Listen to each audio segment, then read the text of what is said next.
बड़े बड़े और विकसित देशों में हम इस वैश्विक महामारी का व्यापक प्रभाव देख रहे हैं, तो भारत पर इसका कोई प्रभाव नहीं पड़ेगा, ये मानना गलत है। और इसलिए इस वैश्विक महामारी का मुकाबला करने के लिए दो प्रमुख बातों की आवश्यकता है। पहला, संकल्प, और दूसरा, संयम। संकल्प और संयम। आज 130 करोड़ देशवासियों को अपना संकल्प और दृढ़ करना होगा कि हम इस वैश्विक महामारी को रोकने के लिए एक नागरिक के नाते अपने कर्तव्य का पालन करेंगे। केंद्र सरकार, राज्य सरकारों के दिशा निर्देशों का पूरी तरह से पालन करेंगे। आज हमें यह संकल्प लेना होगा कि हम स्वयं संक्रमित होने से बचेंगे और दूसरों को भी संक्रमित होने से बचाएंगे।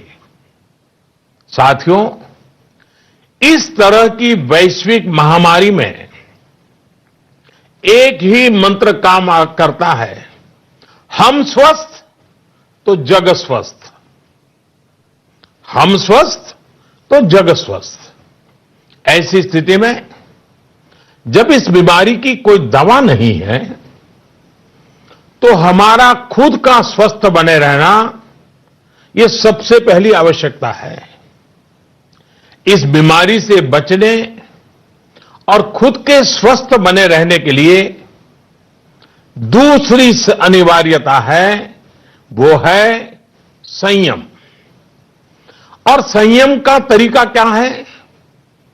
भीड़ से बचना, घर से बाहर निकलने से बचना, आजकल जिसे सोशल डिस्टेंसिंग कहा जा रहा है, कोरोना वैश्विक महामारी के इस दौर में ये सोशल डिस्टेंसिंग ये बहुत ही ज्यादा आवश्यक है और कारगर भी है। हमारा संकल्प और संयम इस वैश्विक महामारी के प्रभाव को कम करने में बहुत बड़ी भूमिका निभाने वाला है। और इसलिए अगर आपको लगता है कि आप ठीक हैं, आपको कुछ नहीं होगा, आप ऐसे ही मार्केट में घूमते रहेंगे, सड़कों पर जाते रहेंगे और कोरोना से बचे रहेंगे, मैं समझता हूं यह सोच सही नहीं है। ऐसा करके आप अपने साथ और अपने प्रियजनों को, अपने परिवार के साथ अन्याय करेंगे। इसलिए मेरा सभी देशवासियों से ये आग्रह है कि आने वाले कुछ सप्ताह तक जब बहुत जरूरी हो